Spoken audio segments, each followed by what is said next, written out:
नमस्कार, आप लाइव बिहार देख रहे हैं। मैं हूं राजमोहन तिवारी।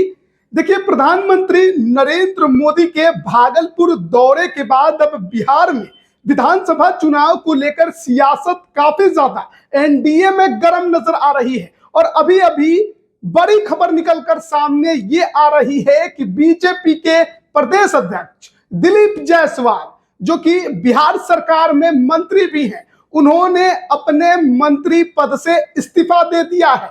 जैसा कि आप जानते होंगे कि बीजेपी में एक व्यक्ति एक पद का फॉर्मूला है और इसी वजह से दिलीप जायसवाल ने आज सुबह सुबह मंत्री पद से इस्तीफा देने की घोषणा कर दी है। इसके साथ ही यह खबर भी निकलकर सामने आ रही है कि आज या कल तक में बिहार में कैबिनेट विस्तार होने वाला है। यही नहीं, हो सकता है कि जो पुराने मंत्रियों के पास एक से अधिक विभाग हैं, उनसे कुछ विभागों को लिया जाए और नए मंत्रियों को दिया जाए। आपको बताएं कि बीते मंगलवार को राजधानी पटना में पीएमसीएच शताब्दी समारोह में शामिल होने के लिए बीजेपी के राष्ट्रीय अध्यक्ष जेपी नड्डा भी पहुंचे थे और उस दौरान बीजेपी के बिहार के शीर्ष नेताओं के साथ उनकी गुफ्तगू हुई थी सम्राट चौधरी के आवास पर।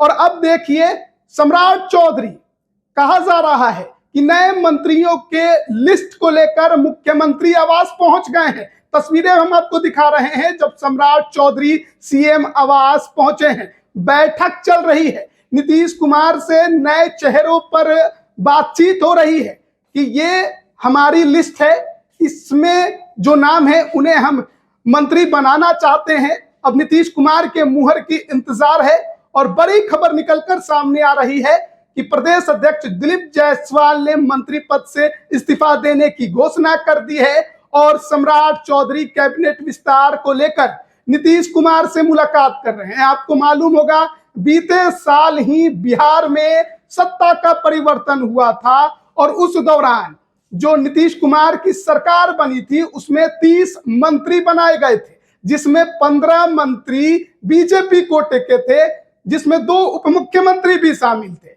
वहीं 13 मंत्री नीतीश कुमार सहित जेडीयू कोटे के और 1 मंत्री जो निर्दलीय विधायक है सुमित सिंह और 1 हिंदुस्तानी अवाम मोर्चा के राष्ट्रीय अध्यक्ष संतोष सुमन थे। यानी 30 मंत्री अभी बिहार सरकार में है और विधानसभा की जो संरचना है उसके अनुसार 36 मंत्री बिहार में बनाए जा सकते हैं।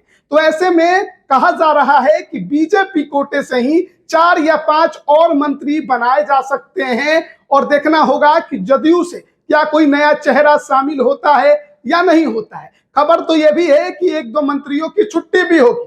प्रदेश अध्यक्ष दिलीप जायसवाल ने तो इस्तीफे की घोषणा कर दी। हो सकता है कि 1-2 और परिवर्तन हो और जो बड़े नेताओं के पास 1 से 2 विभाग ज्यादा हैं, उनसे कुछ विभागों को लेकर नए मंत्रियों को दिया जाए। विधानसभा का चुनाव होना है और ऐसे में यह कैबिनेट विस्तार अपने आप में बहुत कुछ जो संकेत है वो देने वाला है। कहा जा रहा है कि अगरी जाति से भी मंत्री बनाने की चर्चा है, उसमें अनिल शर्मा और जीवेश मिश्रा सबसे आगे बताए जा रहे हैं। जीवेश मिश्रा पहले भी जो सरकार थी उसमें मंत्री थे। वहीं दूसरी तरफ कविता देवी का नाम चल रहा है और पिछड़े समाज से नवल किशोर यादव के नाम की भी चर्चा खूब चल रही है। अब देखना है कि यह कैबिनेट विस्तार आज या कल तक में कब तक होता है। कहा जा रहा है कि विधानमंडल का सत्र 28 फरवरी से शुरू होना है, तो उससे पहले ही होगा, यानी कल 27 फरवरी है, तो आज देर रात या फिर कल जो है कैबिनेट विस्तार आपको दिखाई दे सकता है। नीतीश कुमार की जो सरकार में है उसमें मंत्रियों की संख्या बढ़ सकती है और चेहरे जो हैं कई अभी नामों की चर्चा चल रही है, लेकिन क्या सचमुच वही बनेंगे या कुछ और गेम करने की कोशिश होगी। कई सामाजिक समीकरणों को साधने की तैयारी में अब एनडीए लग गई है, क्योंकि चुनावी साल है और इस समय कोई गड़बड़ी ना हो, हर किसी को खुश रखा जाए। जिस जिले से कोई मंत्री नहीं है वहां पर भी फिट किया जाए, इसकी पूरी तैयारी अब की जा रही है। तो देखना होगा कि क्या कुछ कब तक लिस्ट निकलकर सामने आती है और आधिकारिक घोषणा इसकी कब तक होती है। वैसे फिलहाल नीतीश कुमार के साथ डिप्टी सीएम सम्राट चौधरी बातचीत कर रहे हैं सीएम आवास में इस मंत्रिमंडल विस्तार को लेकर। बातचीत लगातार जारी है। आगे भी अपडेट देते रहेंगे, बने रहिए हमारे साथ। आप सभी का बहुत बहुत धन्यवाद।